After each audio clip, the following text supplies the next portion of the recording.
Hello friends, प्रभात solution में आपका फिर से स्वागत है। अगर आप किसी भी राज्य की पॉलिटेक्निक एग्जाम की तैयारी कर रहे हैं तो ये वीडियो आपके लिए है। हेलो फ्रेंड्स, लास्ट वीडियो में हमने देखा था केमिस्ट्री के 25 क्वेश्चंस। अब हमारे जो क्वेश्चंस पेपर है 25 शेष बचे हैं, वो हम इस वीडियो में उस सबको देखेंगे। तो हमारा पहला क्वेश्चन है यानी कि 26वां क्वेश्चन है, एक अल्फा कण में उपस्थित न्यूट्रॉनों की संख्या कितना होता है। ऑप्शन ए बोलता है 4, ऑप्शन 2 बोलता है 3, ऑप्शन 3 बोलता है 2, या ऑप्शन 4 बोलता है 1। तो इसका आपका आंसर होगा 2। देखिए कैसे हुआ, 4He2 आपका ये होता है अल्फा कण।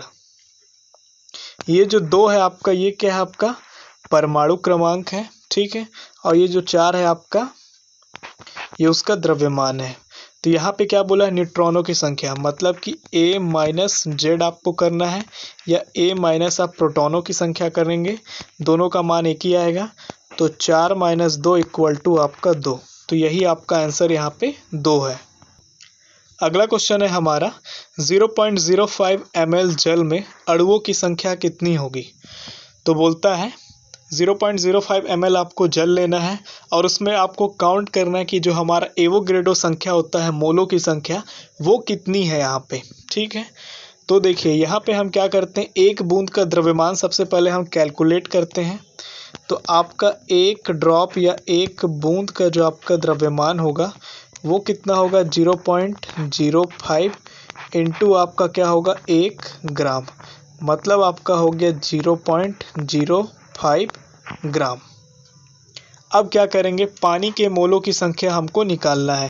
पानी के मोलों की संख्या का जो आपका मान होगा, जितना आपका मोल होगा, ठीक है, निकलेगा, और जितना आपका एवोग्रेडो संख्या होगा, तो 6.02 इंटू 10⁻23 होता है एवोग्रेडो संख्या, ठीक है।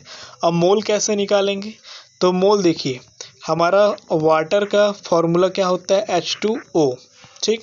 इस H2O को आपको कन्वर्ट करना है, ये आपका 1 ग्राम का है, हमारे पास कितना है 0.05 ग्राम है। तो इस पे हमें यहाँ से मोलों की संख्या कैलकुलेट करना है। तो यहाँ पे मोल का जो फॉर्मूला है वो आपका बनेगा 0.05 आपको निकालना है। और आपके पास इसका जो वेट है कितना आपका है, हाइड्रोजन का द्रव्यमान होता है और ऑक्सीजन का 16 होता है, तो 16 और 2 18, तो यहाँ पे आपका 18 आएगा। इंटू आपको करना है 6.02 इंटू 10⁻23 यानी कि 23। ये जो मैंने यहाँ पे लिखा है वो, जब आप इसको सॉल्व करेंगे तो यहाँ पे आपका आ जाएगा 1.67 इंटू 10⁻21। अगला क्वेश्चन है हमारा, कैंसर के उपचार में प्रयोग किए जाने वाला एक आइसोट्रॉप, एक समस्थानिक कौन सा है। तो इसका आंसर सभी को, मैक्सिमम लोग को पता होगा, ठीक है। तो इसका आंसर डायरेक्ट आपका हो जाएगा कोबाल्ट 60। अगला क्वेश्चन है हमारा, एक विलयन का सांद्रण इसे मिलाकर बढ़ाया जा सकता है। तो विलयन में पहले समझते हैं होता क्या है, 2S होता है, एक आपका सॉल्यूशन होता है, ठीक है, जो दोनों मिल करके बनता है। सॉल्यूशन इक्वल टू आपका क्या होता है, सॉल्वेंट, और आपका बनता है सॉल्यूट। सॉल्वेंट वो होता है जो घोलता है, सॉल्यूट आपका वो होता है जो घुलता है। मान लीजिए आपने शक्कर पानी या नींबू पानी बनाया, तो शक्कर आपका वहाँ पे क्या है, सॉल्यूट है जो केवल घुलेगा, और पानी आपका क्या है, सॉल्वेंट है जो उसको घोलेगा। तो यहाँ पे आपको क्या करना है, सांद्रण पता करना है, मतलब इसका गाढ़ापन। तो गाढ़ापन किसके द्वारा होगा, जितना आपका घुलने वाला जो मात्रा है वो जितना बढ़ेगा वो। अगर आप शक्कर को बढ़ाएंगे तो ही आपका वो सीरा बन पाएगा, रस्सा बन पाएगा, चाशनी बन पाएगा, ठीक है। और उससे वो आपका जो सॉल्यूशन है, विलयन है, वो गाढ़ा होगा, उसकी सांद्रण ज़्यादा होगा। लेकिन उसी के जगह में अगर आपने पानी मिलाया तो वो और पतला और फीका होते चले जाएगा। तो इसका जो आपका आंसर होगा सॉल्यूट, यानी कि केवल विलेय। अगला क्वेश्चन है हमारा, कार्बन डाइऑक्साइड के कार्बन के संघटन की प्रतिशतता क्या होगी, या आप बताइए। तो ऑप्शन 1 बोलता है 12%, ऑप्शन सेकंड बोलता है 27.2%, ऑप्शन तीसरा बोलता है 72.8%, या ऑप्शन चौथा आपका 32%। तो देखिए आपको क्या निकालना है, कार्बन कितना होता है कार्बन डाइऑक्साइड में, ये आपको क्वेश्चन में पूछ रहा है। तो परसेंटेज ऑफ कार्बन आपको जो निकालना है, सी की वैल्यू जो आपका होगा, जितना आपका वैल्यू होता है कार्बन डाइऑक्साइड के मास का, अपॉन में आपको क्या करना है, उसी को रखना है और ऊपर में आपको कार्बन का मास रखना है। तो CO2 और उसके ऊपर में आपका कार्बन और इनटू आपको करना है 100 से। तो CO2 में क्या होता है, जो आपका कार्बन होता है उसका आपका होता है 12 प्लस आपका 2 ऑक्सीजन है और ऑक्सीजन का आपका होता है 16। आप जब इसको सॉल्व करेंगे तो 44 आ जाएगा, यानी कि 44। तो यहाँ पे आपका हो जाएगा कार्बन का 12 और कार्बन डाइऑक्साइड का 44 इंटू 100। जब आप इसको सॉल्व करेंगे तो 27.2 ये आंसर आपका आ जाएगा। अगला क्वेश्चन है हमारा, निम्नलिखित में से तत्व साधारणतः द्रव्य अवस्था में रहते हैं। ऑप्शन पहला बोलता है क्लोरीन एवं मरकरी, ऑप्शन दूसरा बोलता है आयोडीन एवं मरकरी, ऑप्शन तीसरा बोलता है ब्रोमीन एवं आयोडीन, ऑप्शन चौथा बोलता है ब्रोमीन एवं मरकरी। तो इसका जो आपको आंसर है याद रखना है ब्रोमीन एवं मरकरी। अगला क्वेश्चन है हमारा, हवा के संपर्क में आने पर ठोस कार्बन डाइऑक्साइड की अवस्था में परिवर्तन के लिए निम्नलिखित में से कौन सा कारक जिम्मेदार या उत्तरदायी है। तो दाब में वृद्धि पहला बोलता है, दूसरा बोलता है दाब में कमी, तीसरा बोलता है ताप में वृद्धि, चौथा बोलता है ताप में कमी। तो ऑप्शन फर्स्ट बोलता है क्या पहला और दूसरा सही है, ऑप्शन दूसरा बोलता है क्या पहला और तीसरा सही है, ऑप्शन तीसरा बोलता है दूसरा और चौथा, या ऑप्शन चौथा बोलता है दूसरा और तीसरा सही है।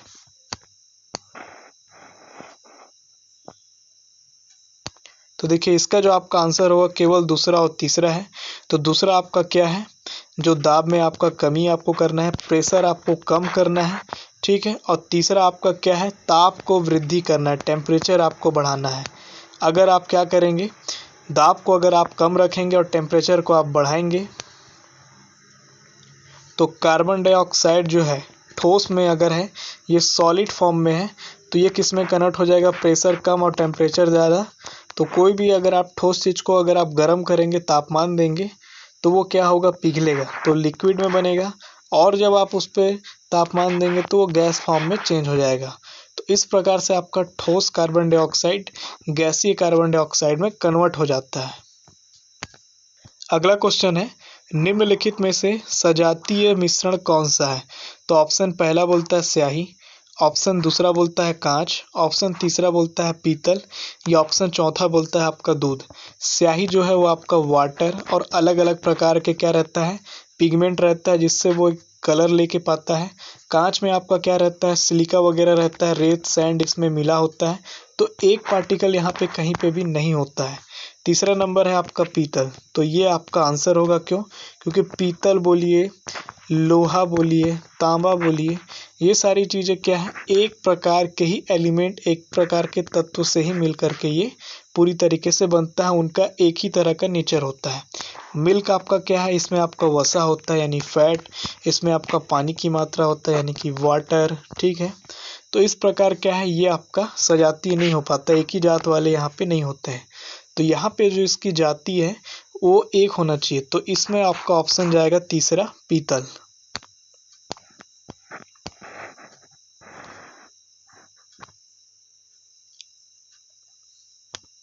अगला क्वेश्चन है हमारा, 540 ग्राम जल को निम्नलिखित में से कौन सही से दर्शाता है। तो पहला ऑप्शन बोलता है 3 मोल से, दूसरा ऑप्शन बोलता है 20 मोल से, तीसरा ऑप्शन बोलता है 2 मोल से, या चौथा ऑप्शन 30 मोल से। तो इसका आपका आंसर होगा, आपको मोलों की संख्या निकालना है। तो 540 ग्राम आपको दिया हुआ है जल, ठीक है, और आपका जल जो होता है यानी कि H2O होता है फॉर्मूला, तो ये आपका हो गया 18 ग्राम पर मोल। तो जब आप इसको सॉल्व करेंगे तो 30 मोल आपका आ जाएगा, टोटल 540 ग्राम का। तो ये आपका 30 ग्राम आपका 30 मोल आपका हो गया आंसर। अगला क्वेश्चन है, निम्नलिखित में से कौन सा जोड़ा समभारिक या आइसोबार का सही उदाहरण है। आइसोबार यानी कि समभारिक मतलब क्या, जो आपका परमाणु द्रव्यमान है वो दोनों का सेम होगा। तो हम यहीं से चेक करेंगे, हाइड्रोजन का 1 है, यहाँ पे हाइड्रोजन का 3 नहीं जाएगा, यहाँ पे बोरॉन का 5 है, यहाँ पे भी सॉरी यहाँ पे बोरॉन का 10 है, यहाँ पे बोरॉन का 11 है, नहीं जाएगा। क्लोरीन का 35, क्लोरीन का 37 नहीं जाएगा। ऑर्गन का 40 और कैल्शियम का 40, तो ये जाएगा, तो यही आपका आंसर होगा।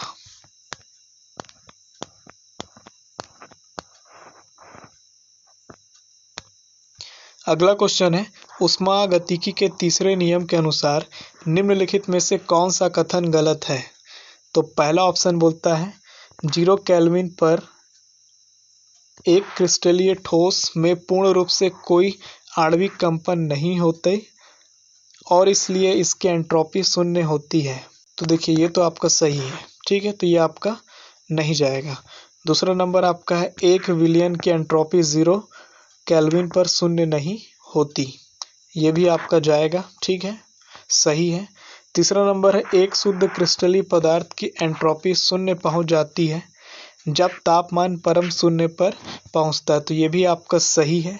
चौथा नंबर आपका क्या है, एक अतिशीतित द्रव्य की एंट्रोपी 0 केल्विन पर शून्य होती है, तो ये आपका गलत है। तो इसी का आंसर आपका ये होगा कि इन चारों में से ये आपका गलत है। अगला क्वेश्चन बोलता है निम्नलिखित में से कौन सा कथन द्रव के बारे में गलत है? पहला ऑप्शन शीतलक वाष्पन के कारण होता है, ये सही है। पदार्थ में द्रव को ठोस अवस्था में परिवर्तन केवल एक विशेष तापमान पर होता है, सही है। तीसरा बोलता है वाष्पीकरण द्रव के क्वथनांक बिंदु से नीचे होता है, मतलब बॉइलिंग पॉइंट से नीचे वो वेपर में बनना चालू होता है, भाप बनना चालू हो जाता है, तो ये भी सही है। चौथा बोलते जैसे जैसे द्रव पर कार्यरत दबाव में वृद्धि होती है द्रव के क्वथनांक में कमी आती है, तो बॉइलिंग पॉइंट बोलता है कम होता है, तो ये आपका गलत है, तो यही आपका आंसर जाएगा चौथा नंबर।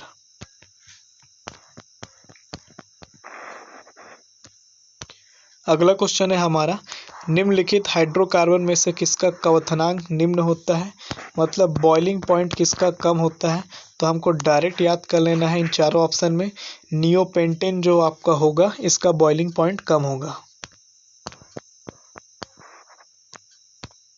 अगला क्वेश्चन है हवा से जल वाष्प को खालिस्तान हटाया जा सकता है?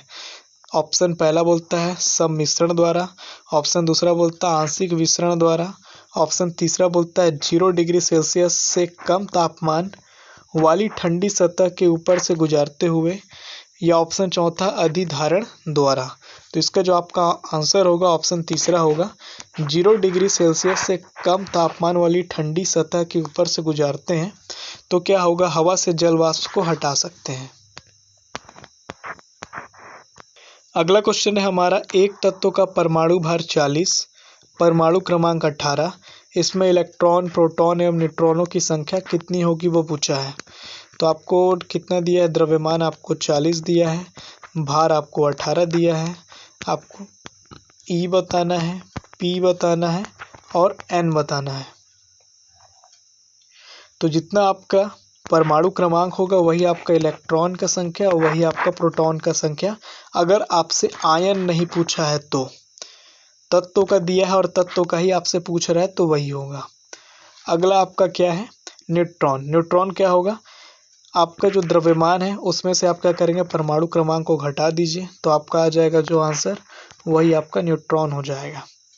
चाहे आप इसको परमाणु क्रमांक बोलिए घटाना, चाहे आप प्रोटॉनों की संख्या, तो इसका आंसर हो गया 18 18 22। अगला क्वेश्चन है यदि 12 ग्राम कार्बन में X परमाणु है, ठीक है, 12 ग्राम कार्बन में कितने परमाणु है, X, ठीक, X मोल। फिर बोलता है तो 12 ग्राम मैग्नीशियम में परमाणु की संख्या कितनी होगी? तो हम मान लेते हैं, यानी होता है ऐसा कि 1 ग्राम मैग्नीशियम में आपका कितना है, 24 ग्राम है।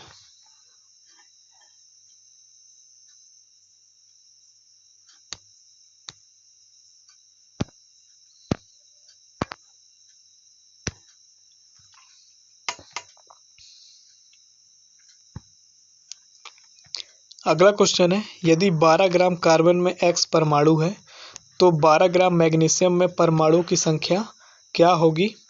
तो देखिए 12 ग्राम आपका कार्बन में कितना X परमाणु, मतलब X मोल है, ठीक। तो हम मानते हैं यहाँ पे 1 मोल जो आपका मैग्नीशियम है, ठीक, उस पे आपका क्या है 24 ग्राम, जो कि एक्चुअल में होता है इसका तो यहाँ पे भी आपका जो पर्टिकुलर आपका जो एटम की संख्या होगा x मोल मान लेते हैं, परमाणुओं की संख्या। अब 1 ग्राम के लिए हम निकाल लेते हैं, तो 1 ग्राम के लिए आपका क्या होगा x/24, ठीक, क्योंकि 1 मोल आपका क्या है 24 ग्राम। तो 1 ग्राम के लिए आपका क्या होगा, यहाँ पे आपका ये जो x है ये आपका इसके साथ आ जाएगा और यहाँ जा कर के क्या करेगा, भाग करेगा। तो यहाँ पे आ गया x/24 इंटू आपका 12 किसका, इस कार्बन का। तो जब आप इसको सॉल्व करेंगे तो x/2 होगा।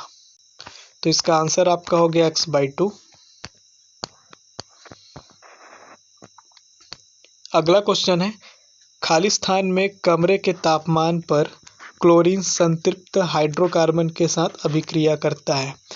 तो खाली स्थान में हमको भरना है जल की उपस्थिति, दूसरा बोलता है हाइड्रोक्लोरिक अम्ल की उपस्थिति, तीसरा बोलता है सूर्य के प्रकाश की उपस्थिति, या चौथा बोलता है सूर्य के प्रकाश की अनुपस्थिति।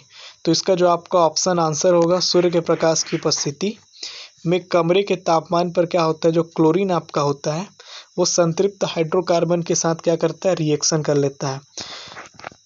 तो कमरे का तापमान कितना होता है 25 डिग्री सेल्सियस से 30 डिग्री सेल्सियस हम इसको मानते हैं। तो इस बीच पे आपका क्या होगा, जो आपका क्लोरीन होता है गैस, ठीक, वो आपका हाइड्रोकार्बन जो आपका होगा उसके साथ वो रिएक्शन करेगा। अगला क्वेश्चन है, Pb2+ और PO4-3 के बीच बने यौगिक के सूत्र बताइए। मतलब Pb2+ और इसको आप बनाना है PO4-3, तो इससे जो आपका बनेगा वो आपका ये तत्व बनेगा। अगला क्वेश्चन है, दिए गए समीकरण को सही व संतुलित कीजिए। Mg, ये आपका दिया है Mg प्लस H2O, ये आपका क्रिया कराना है MgOH प्लस H।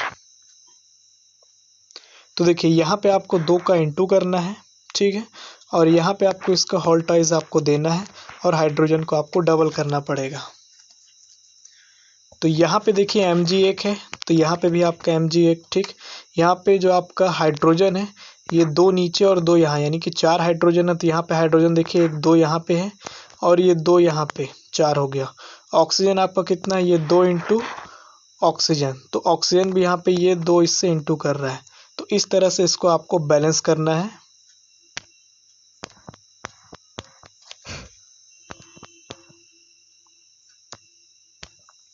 अगला क्वेश्चन है, निम्नलिखित अभिक्रिया में ऑक्सीकारक कर्मक की पहचान करें।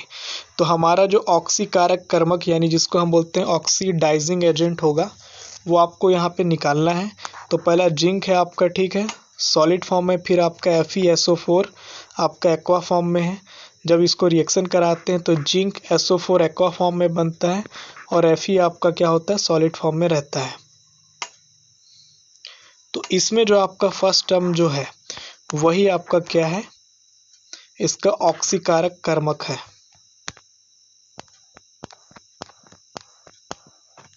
अगला क्वेश्चन है, निम्नलिखित अभिक्रिया के उत्पाद का पूर्वानुमान करिए। मतलब जो आपको अभिक्रिया दिया है SO3 प्लस H2O, तो इसके बाद आपका क्या बनेगा, तो H2SO4 बनेगा।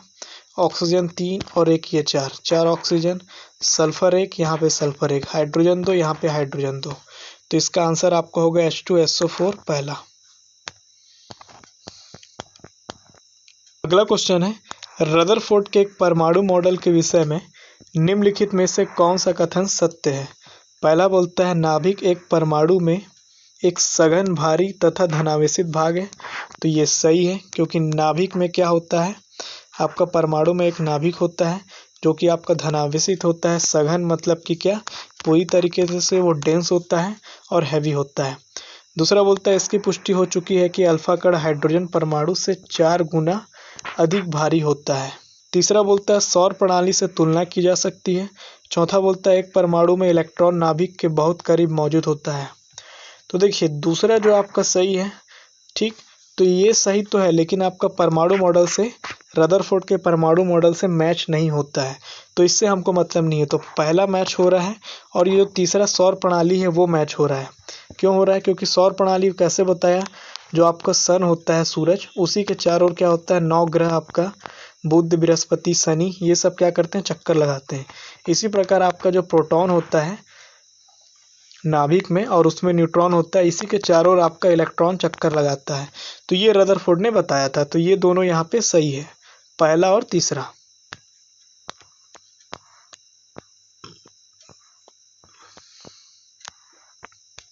तो देखिए इसका जो आपका आंसर होगा पहला और तीसरा। अगला क्वेश्चन है CaCl2 और K2CO3 के संदर्भित सूत्र इकाई द्रव्यमान ज्ञात कीजिए। मतलब इसका पूरा आपको द्रव्यमान बताना है और इसका आपको पूरा द्रव्यमान बताना है। आपको दे दिया है कैल्शियम का द्रव्यमान 40, ठीक, ऑक्सीजन का द्रव्यमान 16, पोटेशियम का द्रव्यमान 39, कार्बन का द्रव्यमान 12 और क्लोरीन का द्रव्यमान 35.5 U। तो CaCl2 का आपको निकालना है, तो इसका आपका हो जाएगा, कैल्शियम का आपको 40 दिया हुआ है, ठीक है, क्लोरीन का आपको बोलता है 35.5 ले लीजिए, लेकिन यहाँ पे क्लोरीन 2 है तो यहाँ पे 2 का इंटू करेंगे। आप जब इसको सॉल्व करेंगे तो 111 U आएगा। उसी तरह आपका K2CO3 को आपको करना है, ठीक, तो आपका पोटेशियम का आपका कितना दिया हुआ है 39, तो इसको आपको 2 से इंटू करना है, प्लस आपका कार्बन का 12 प्लस आपका ऑक्सीजन का होता है 16 इंटू आपका 3 हो गया। तो यहाँ पे आपका इसको जब आप सॉल्व करेंगे तो ये आपका आ जाएगा 138 U। तो इसका आंसर जाएगा तीसरा। तीसरा आंसर आपका सही है। अगला क्वेश्चन है चित्र में से Al3+ आयन की पहचान करें जहां Np क्रमशः क्या है, न्यूट्रॉनों और प्रोटॉनों की संख्या को निरूपित करता है। तो Al3+, तो एल्युमिनियम का तो होता है 13 परमाणु क्रमांक, ठीक। अब यहाँ पे जितना परमाणु क्रमांक उतना आपका इलेक्ट्रॉनों की संख्या, तो इलेक्ट्रॉनों की संख्या भी 13 हो जाएगा। लेकिन जब आप Al3+ का बात करते हैं तो यहाँ पे इलेक्ट्रॉनों की संख्या आपका हो जाता है 10। क्यों? क्योंकि यहाँ पे 3+ लग गया, यानी ये 3 इलेक्ट्रॉन या किसी और एलिमेंट को शो कर चुका है, दे चुका है, शेयर कर चुका है। लेकिन यहाँ पे प्रोटॉन की संख्या चेंज नहीं होगी, वो इक्वल आपका होगा परमाणु क्रमांक यानी कि 13 के, क्योंकि ये आपका होता है, इसका जो आपका द्रव्यमान होता है टोटल आपका 27 होता है। 27 में आप प्रोटॉनों की संख्या घटाएंगे, मतलब 13 को घटाएंगे तो 27 में से 13 गया तो आपका आ गया 14। तो ये 14 आपका हो जाएगा न्यूट्रॉन की संख्या। तो देखिए ऑप्शन में आपको दिया है पहले नंबर पे न्यूट्रॉन 14, प्रोटॉन 13, ठीक। दूसरा ऑप्शन देखते हैं, यहाँ पे भी दिया है न्यूट्रॉन 14 और प्रोटॉन 13। तीसरा नंबर ऑप्शन 13 दिया है तो गलत हो गया। चौथा नंबर ऑप्शन 13 दिया है तो गलत हो गया। तो हमको पहला और दूसरे ऑप्शन में ही किसी एक को सेलेक्ट करना है। तो अब यहाँ पे आपको क्या करना है, अपवाऊ का नियम लगाना है। 1s², ठीक है, 2s² और क्या होता है 2p6, या आप इसमें हुंड का नियम भी लगा सकते हैं। पहले में 2 रहेगा और दूसरे कक्षक में 8 इलेक्ट्रॉन होगा। तो पहले पहला वाला में देखते हैं फिगर नंबर 1 पे। तो पहले में तो 1 और 1 यहाँ पे 2 इलेक्ट्रॉन है, दूसरा वाले में 8 होना चाहिए। तो 1 2 3 4 5 6 7 8 है, लेकिन बाहर भी 1 है, तो 2 8 1 तो आपका होगा नहीं। क्यों? क्योंकि इलेक्ट्रॉनों की संख्या यहाँ पे 10 है और यहाँ पे ये 11 दिखा रहा है, तो ये आपका जाएगा नहीं, आपका सेकंड नंबर जाएगा। फिर भी एक बार आपको काउंट करा देता हूँ, 1 इलेक्ट्रॉन ये, 1 इलेक्ट्रॉन ये, पहला कक्षक में 2 इलेक्ट्रॉन कंप्लीट। फिर बोलता है सेकंड में आपको 8 होना चाहिए, तो यहाँ से गिनते हैं 1 2 3 4 5 6 7 और ये 8 इलेक्ट्रॉन हुआ, तो यही फिगर आपका आंसर होगा। अगला क्वेश्चन है, एक तत्व X के नमूने का औसत परमाणु द्रव्यमान 10.8 U है, यानी ये X क्या है 10.8 U है। ये क्या है, एवरेज परमाणु द्रव्यमान है, ठीक है। नमूने में समस्थानिक आपको दिया है 5x 11 और 5x 10 की प्रतिशतता पूछ रहा है। मतलब आपको 5x 11 और 5x 10 का आपको प्रतिशतता बताना है। तो देखिए आपको x बराबर कितना दिए है 10.8 u। ठीक है, आप मान लेते हैं 5x 10 का जो वैल्यू आपका होगा y% उसमें होगा y प्रतिशतता। ठीक है, और 5x 11 का जो आपका होगा वो आपका 100 में से आप क्या करेंगे y% को माइनस कर देंगे, तो जो आएगा वही आपका वैल्यू होगा। तो इसको सॉल्व करते हैं तो x जो आपका 10.8 u दिया है वो इक्वल आपका कितना होगा, ये दोनों के ऐड से ही बनेगा, तो 10 और उसका y% और 11 उसका 100 माइनस y%।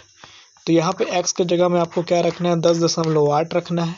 जब आप इन दोनों को सॉल्व करेंगे दोनों इक्वेशन को, तो यहाँ पे 100 और 100 कॉमन है, तो यहाँ पे नीचे आ गया कॉमन में ये 100। ठीक है, अब यहाँ पे क्या होगा, ये जो आपका 10y है और ये आपका यहाँ जब इंटू करेगा तो यहाँ पे आपका 1100 बनेगा जो ये बना। ठीक, और ये यहाँ पे बनेगा माइनस का 11y, तो ये प्लस का 10y और माइनस का 11y कट पीट करके माइनस का 1y बचेगा। फिर जब आप इसको सॉल्व करेंगे तो बटे में जो आपका 100 था इन दोनों के बटे में वो आपका 10.8 से इंटू कर लेगा तो 1080 हो जाएगा, और यहाँ पे आपका बचेगा क्या माइनस का 1y प्लस आपका 1100। अब ये माइनस का 1y है तो ये बराबर के इधर आ जाएगा तो प्लस हो जाएगा, और ये जो आपका प्लस का 1080 है ये इधर आ जाएगा तो 1100 में माइनस हो जाएगा। तो ये स्टेप में यही हुआ है। तो 1100 में से अगर 1080 अगर माइनस होता है तो आपका आता है 20, जो कि परसेंटेज में निकल रहा है तो 20% बचा। अब पहला वाला तो आपको निकल गया y, दूसरा वाला आपका क्या है 100 माइनस y, तो इसका आपका क्या होगा 100 में से आप 20 माइनस करेंगे तो 80%। तो पहले वाले का आपका प्रतिशतता 20% और दूसरे वाले का प्रतिशतता 80%। तो देखिए इसका जो आंसर हमने लाया 5x 11 का 80% और 5x 10 का आपका 20%। तो ये यहाँ पे केमिस्ट्री का क्वेश्चंस कंप्लीट हुआ। तो ये वीडियो आपको थोड़ी सी भी हेल्प की हो तो इस वीडियो को लाइक करें, शेयर करें, इस चैनल को सब्सक्राइब कर लें। इस वीडियो में इतना ही, धन्यवाद।